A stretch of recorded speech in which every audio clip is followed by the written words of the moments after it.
has not been unalived is because of her connection with the Clintons primarily, and all of her other connections. It was her black book. It wasn't Jeffrey's. He brought the money. She brought the connections. And I feel that she will be backsheeshed out some bribery to a appeals court judge. And then a la Bill Cosby, she's free when the media ain't watching no more. Hero's funeral in Israel after they killed him. Right. He got a hero's funeral. She was in charge, not Epstein. He clearly worked for her because he's dead.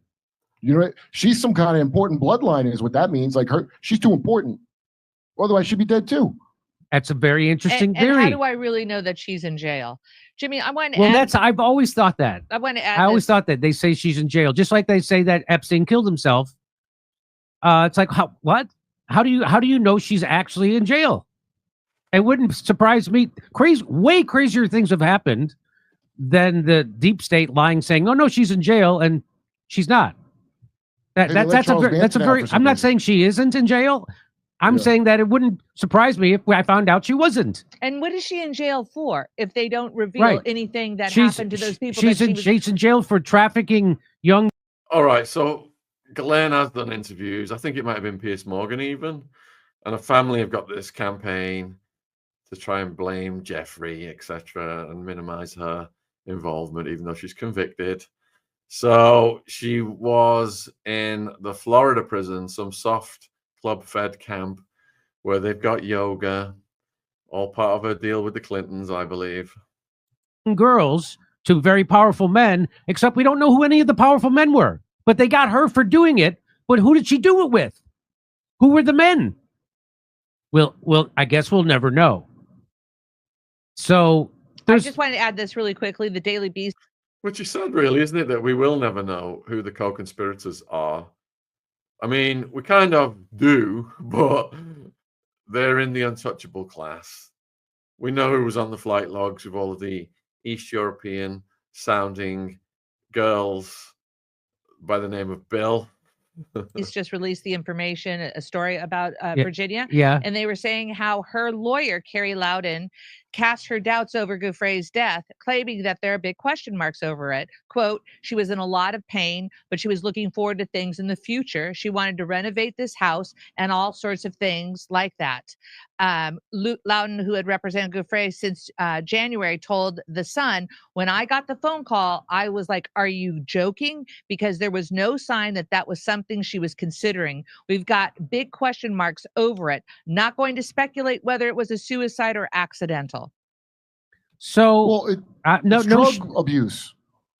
Yeah, it could be. No, it's not suicide either way because his thing is drug abuse, long-term drug abuse. What he's saying, I wouldn't call that suicide, would you? So her own lawyer is saying that there's doubt about this case. So no shade to Ryan, big fan of Ryan and his work, and again, like I say, friend of the show, I admire his work. He does. So I'm just saying that and I'm not saying I disagree with what he said. I'm just saying that it's okay to question this. It's super sus, as the kids say, and we want justice. And it's what's also sus is that the people who ran and campaigned on releasing the Epstein information pretended they released it to those handful of conservative influencers, and they didn't. Yeah, you would have thought the shame would have drove some of them over the edge. So this Brunel's suicided. She's suicided.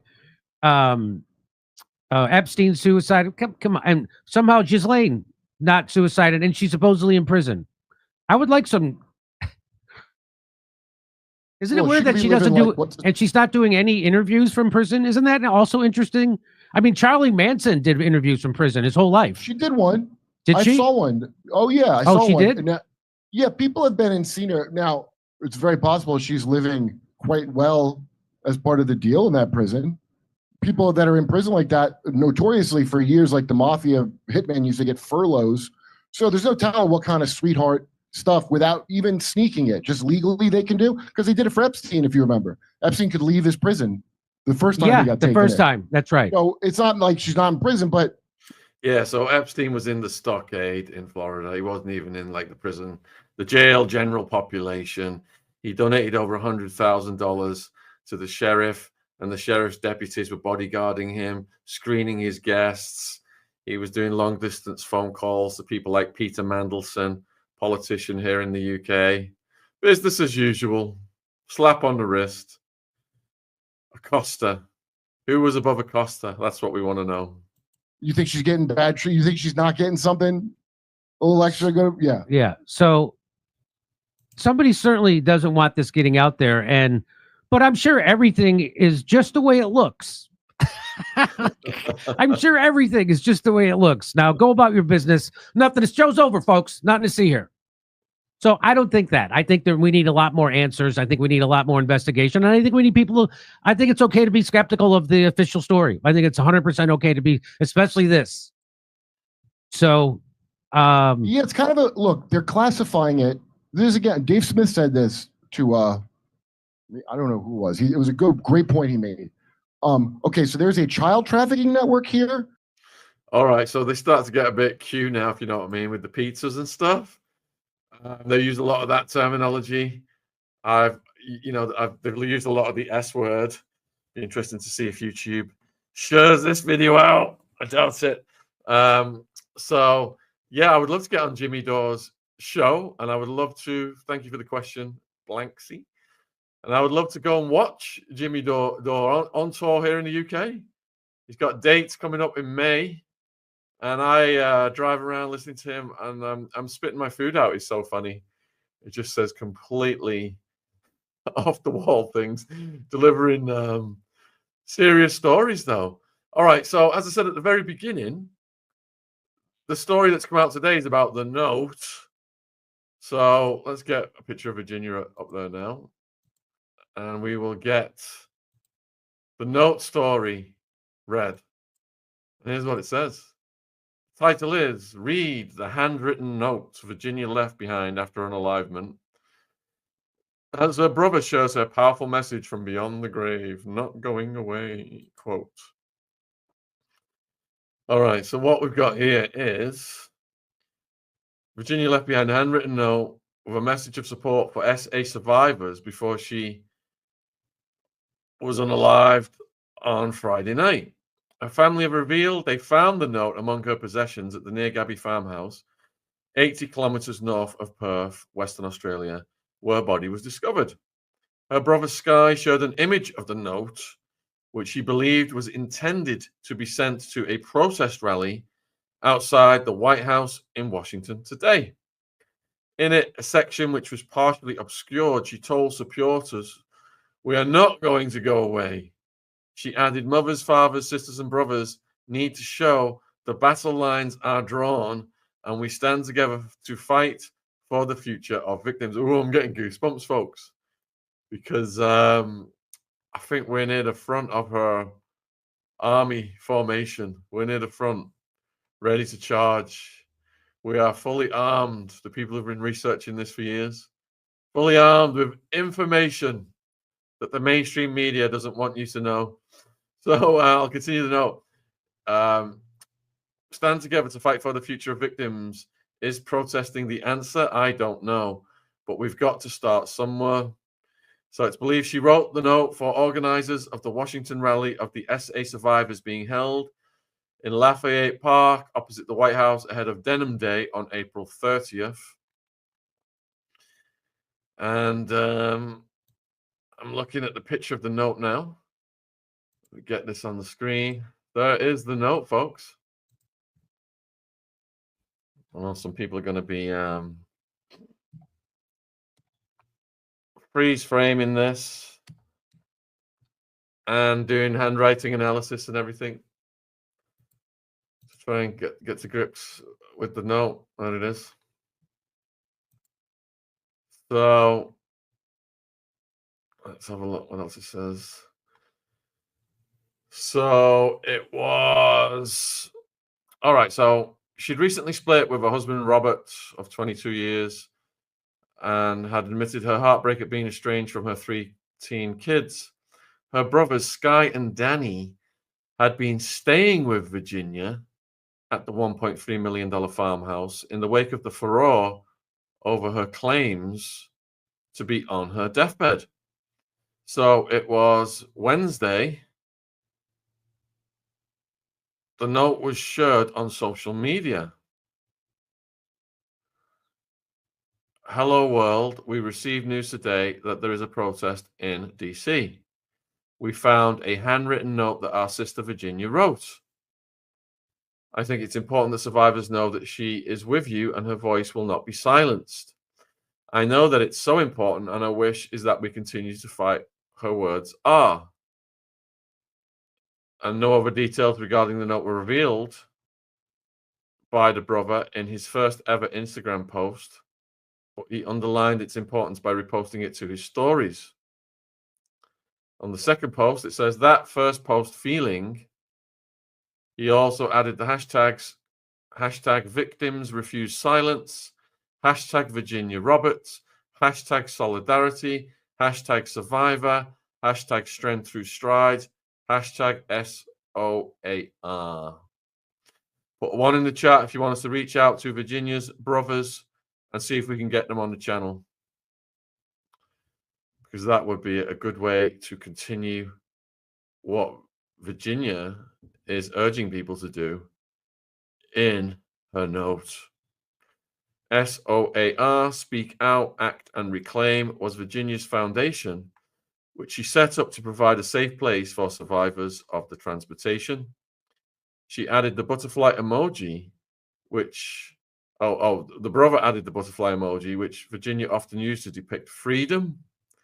Hours after the post appeared, just 2 comments had been made by his followers. I miss her, posted one, and Roberts replied, we'll take time to mourn, but we'll turn this pain into strength. Another added, her legacy will be carried on, and Roberts agreed, absolutely. So the rally in Washington will see SA Survivors March on the Lincoln Memorial, led by Summer Willis, who was R-worded as a 19-year-old college student. She didn't initially report the attack to the cops, but in the 11 years since, she's fought for greater support for victims and new laws to define consent.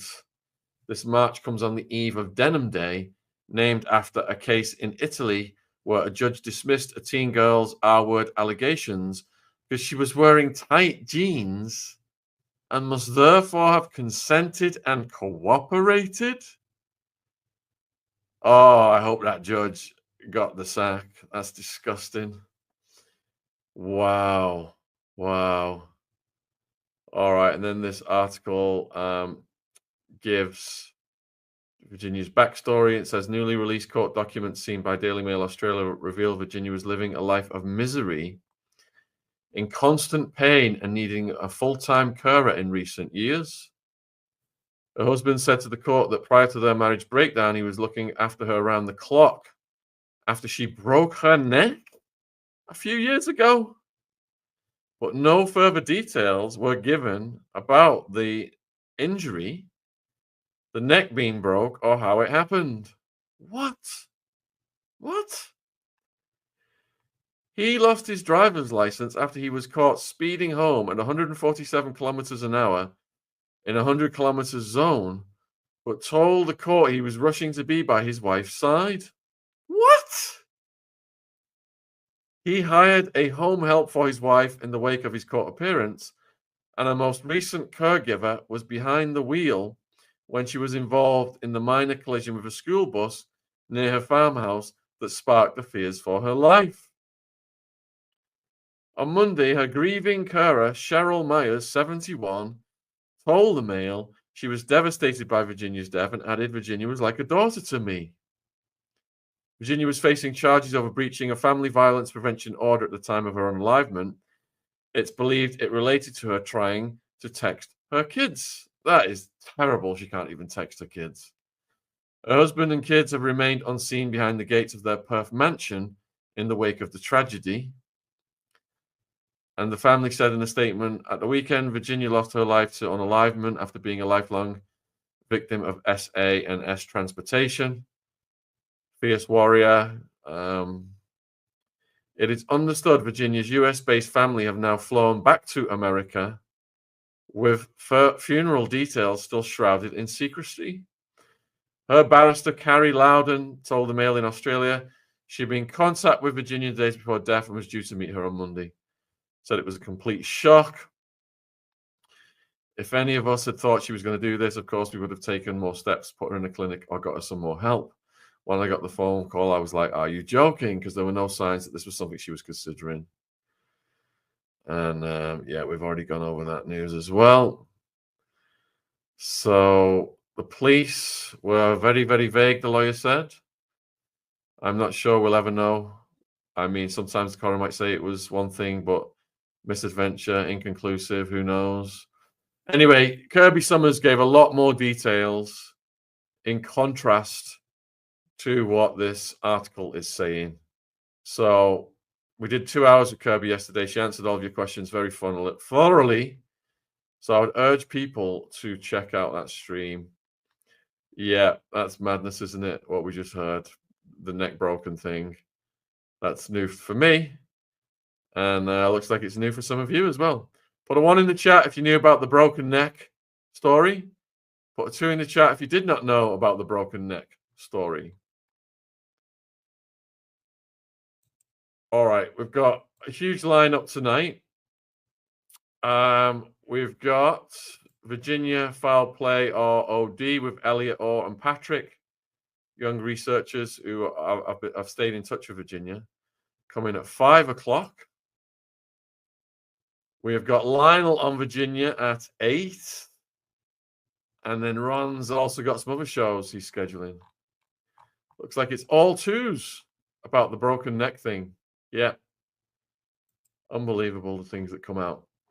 All right, folks. I am going to go and get some food, get some stretching in before Lionel on tonight. Take advantage. Baby Ziggy is with his childminder.